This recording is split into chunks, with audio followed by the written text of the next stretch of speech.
All eyes are on Israel as they continue to make strategic moves against Iran and their nuclear program. Today I have with me an expert in this area to help unpack everything that is going on and to help you understand the times we're living in. I'm Jimmy Evans. Welcome to the Tipping Point Show.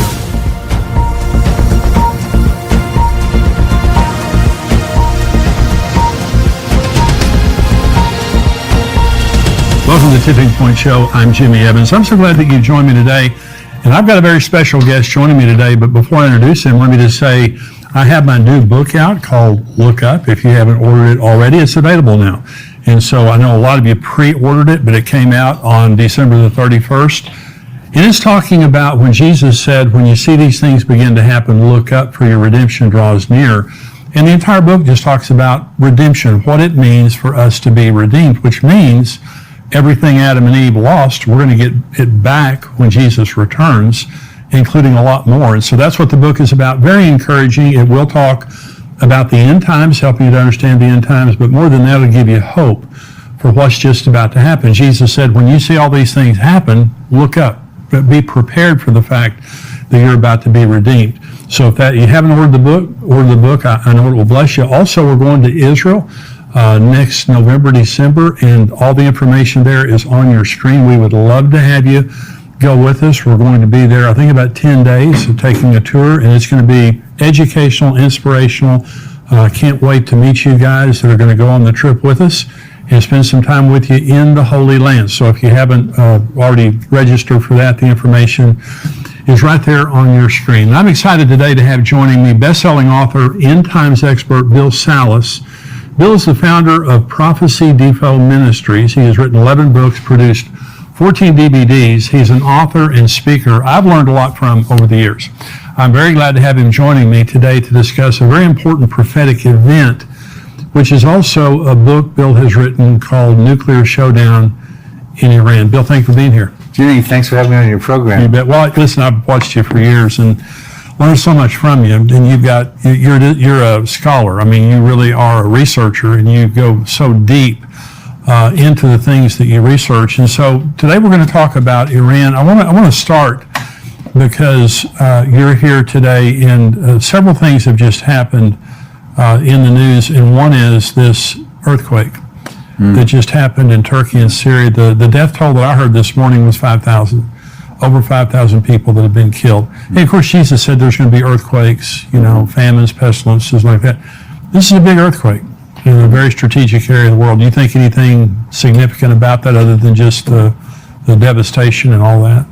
Well, I think it's like Jesus had said, and there would be great earthquakes. He talks about in Luke. Matthew 24, he talks about earthquakes in diverse places. Right. This is a great earthquake, 7.5. I was in a 6.6 earthquake I lived in Big Bear Lake, California around 1990, I think it was. And it threw all my TVs off the shelf. My piano went through the wall. All the food and stuff came out of the cabinets. And they say that you go up another 7.5, that's almost 1,000 times That's greater terrible. intensity. Yeah. And the World Health Organization today came out and said they think there could be up to maybe about 20,000 killed individuals when they get through all the rubble and everything. Wow. I read an article this morning that said that this fault, and I believe they call it the Syrian-African fault that runs right through Israel. And they're saying that, of course, Israel has a big earthquake like that about once every century. And they haven't had a huge earthquake. I think it was 1927, the last time they had one like this. So this, and of course, the Bible prophesies huge earthquake in Jerusalem, huge earthquake, the Gog and Magog war, and so, which is in the same region. So very significant. China, we had the balloon that flew over the United States. From China, and China is not in this prophecy, the Ezekiel 38 and 39 prophecy. Now, Ezekiel 38 and 39 says many people are with you. So, you have that. But China, they're very provocative. They have, infiltrated our businesses, stolen our state secrets. They've infiltrated, they say, every college campus in America. And now they have this balloon that flies over America. What do you think about that? You think it's just a dumb thing that they let a weather balloon go free, or do you think it's more than that? Well, I think everything is calculated with China. Yeah. They are actually also talking with Saudi Arabia about trying to replace the petrodollar with the yen, right, which would really hurt our economy as well. Yeah. China has been calculating for quite some time to sort of dethrone America as the superpower because they want to replace us and usurp themselves on it. So no, I think that balloon was very strategic. They went over all the important sites across the country, and basically got a lot of intelligence. Some people are thinking, well, what if they were to launch a nuclear weapon, an EMP, electromagnetic pulse from that? Because you could maybe put one of those on without being detected. And an electromagnetic pulse is basically a nuclear weapon that spreads at a certain burst altitude, exploded at a certain burst altitude, goes out like a speed of light, a canopy, and everything underneath it electronically gets fried out. Right. If you launch a burst altitude of 180 miles up, I believe it is, you can take out the whole country. So, they weren't that high, but, they could certainly take out a speed. And we've been warned about this for many years. That's right. About EMP. It's not that sophisticated. And then, like you said, that can happen. So, there are evil people in the world today. And now the Chinese people, I believe, are precious, and there's a huge revival happening. A lot of Christians in China, but the Chinese government, they're evil. They're dictators. They're evil. They don't allow the church. They don't allow Christianity, but they do want to. I don't know if they have the same belief system as Iran, as in we're Satan and to destroy us, but they certainly want to shift in power. Right. They want to see the East, predominant over the West. So let's talk about Vladimir Putin for just a minute. The war in Ukraine is so concerning on so many levels. But Ezekiel 38 is addressed to a man named Gog. And it just seems as though Vladimir Putin matches the description of a madman in that area of the world who is, bent on power and ultimately to go down and take spoil from Israel. So what do you think about Vladimir Putin? I mean, is there, because you understand so much about Bible prophecy, do you think that there's an end game other than Ezekiel 38, or do you even think he knows the end game? Do you think he's just kind of on a rampage, or what? Well, I don't think Vladimir Putin knows the end game like we would know the end game from the Bible prophecies. But there are some parallels with his invasion of Ukraine with Ezekiel 38. Now, of course, Ezekiel 38 is an invasion against Israel with a whole coalition of countries, much more than just Russia going into Ukraine. But Ezekiel 38:10 talks about this Russian leader who could very well, depending on when Ezekiel 38 happens, could be Vladimir Putin, but we can't pin that tail on that face just yet because we don't know where he'll be at that time. Right. But it talks about him getting evil thoughts would arise in his mind.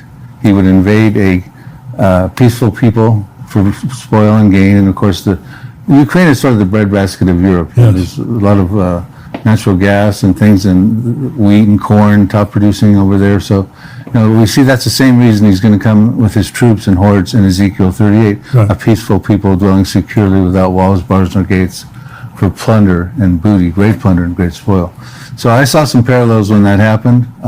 Maybe it's a little trial run, but not that he knows he's going to go against Israel. But at some point, God will put hooks in the jaw of Russia and their coalition that will include Turkey, Iran. There's 9 populations listed in their Ezekiel's ancient vocabulary. It would include some of the North African countries of Ethiopia, Tunisia, Sudan, Somalia, perhaps Morocco, some of the breakaway Soviet Union republics, some of the stands, Kazakhstan, etc. And that's a huge coalition coming against Israel. Oh, yeah. And I think Israel at that time will have proven itself to be a very formidable foe, because we've got some prophecies we'll talk about today that I think positions Israel into a safer, greater country at that point in time. Well, one of the things I really enjoy about your teaching is you're more methodical than me in the sense that you talk about the Psalm 83 war as being a very specific war, has not been fought yet, more regional war. Then you talk about Elam, and that's what we're going to talk about, which is a part of current-day Iran, about a third of current-day Iran in this prophecy of Jeremiah 49. And then you talk about Ezekiel 38 and 39. So you really you layer it more than I would. And I'm saying, and you're right. I mean, I've learned so much from you in that. So I want to talk about, because we were talking before the show, what's unfolding right now with Iran. This has been happening for a long time. And so we're now looking at a very, very, impending crisis. It's already a crisis. And Israel is sitting there in the crosshairs. Iran is very provocative. They're provocative in the sense that they're talking about how they're going to destroy. They've been talking about destroying Israel for many years. But this is a very public rhetoric that's going back and forth between Israel and Iran. Now Netanyahu is the president. But this nuclear showdown with Iran has been happening for many years. Why don't you talk about that? Just talk about how this has unfolded. Yeah, sort of a little brief overview of history would be good, I think, for the viewers, Jimmy. And I remember Iran, let's start off with this, is the elephant in the room in the Middle East. It is the big problem for Israel, and not only Israel, but a lot of the Arab states, the Sunni states like Saudi Arabia, are also very concerned about Iran trying to spread its hegemony, as it's doing with its proxies of Hezbollah and Syria and Hamas, etc. They're concerned that Iran's going to spread its hegemony more and more throughout the whole Middle East, try to set up a Shiite caliphate because they're Shiites versus Sunni Saudi Arabia. But there's the existential threat to Israel's existence. And I remember Benjamin Netanyahu even talking to George Bush about this when he was president way back when. But if you fast forward up to about 2010, we'll take the clock back to 2010. You had Israel began its covert operations against Iran. It did the Stuxnet worm virus. Yes. Shut down a whole bunch of centrifuges. They also, for 2 years around that time to 2012, assassinated 4 Iranian scientists and injured one very badly as well.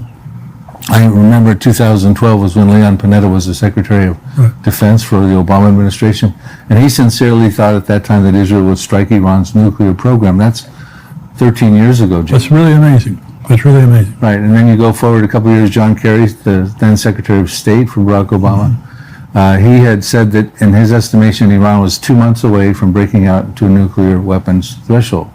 And of course, 2015, shortly thereafter, the JCPOA, the Joint Comprehensive Plan of Action treaty, was put together with the P5+1 Iran. So you had France, Britain, Russia, China, the USA, and +1 would be Germany, all came together and put together this deal.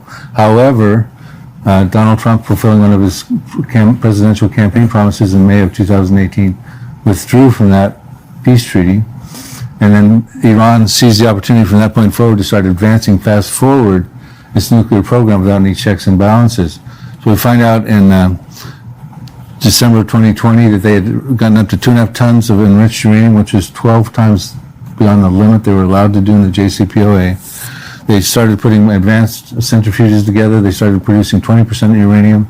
Now they went up to 60% uranium recently. Now there are some concerns are already hitting 90% uranium, which is a threshold for a nuclear weapon. But in the midst of all that, there was threats that Israel would preempt a strike, as is still a threat today. And the defense minister, Amir Hatami of Iran at the time, said, well, if you do a preemptive strike, we'll raise Tel Aviv, we'll raise Haifa. In other words, an all-out war coming against the major cities inside of Israel. And the thing just keeps on going. And then in November of 2020, another nuclear scientist was assassinated called Mohsen Fakhrizadeh. And then after that assassination, Iran stopped allowing the IAEA to come back in December of 2020 to any more further inspections. So we'll show you can't come back in and inspect. They're taking out our scientists. And then in April 2021, they announced advanced centrifuges. And on April 11th, the day after, there was a huge explosion and a planned bomb attack in the Natanz nuclear site that they figured Mossad had done that. And that means they had been planning that for a while to get a bomb inside of there. Shows you how incredible Israel's Mossad is to do that sort of thing. And then in October 2021, the Knesset approved Israel 500 billion shekels, $1.5 billion to attack Iran. That was October 2021. And in May of 2022, Israel launched one of its biggest military exercises in decades called Chariots of Fire. Right. And that was all geared up to invading and attacking Iran's nuclear program, also preparing for a multi-front proxy war ensuing as a result of that, and also preparing for casualties inside of Israel. So they set up triage and things like that. So it was a very extensive and exhaustive military exercise. And now then recently in November of last year, just as we turned the threshold into the new year, they announced they had a hypersonic ballistic missile that can reach Israel in 400 seconds, which is 6.66 minutes. That's just unbelievable. Hypersonic meaning, and it's a ballistic missile, so it can carry a nuclear warhead. And hypersonic means it travels 5 times the speed of sound. And it's the type of thing that can take out missile defense systems, Yeah. this hypersonic missile, and it can also avoid being detected by missile defense systems. So all the stakes are so high right now that Israel has, in my estimation, has to take an action, and has to take an action very soon. Absolutely. We have much more from Bill and more insight from his interview in our subscriber portion today. To become a subscriber, visit endtimes.com and join us for only $7 a month. Along with the rest of today's interview, you'll get access to all of our End Times articles, shows, and teaching. Join us at endtimes.com today.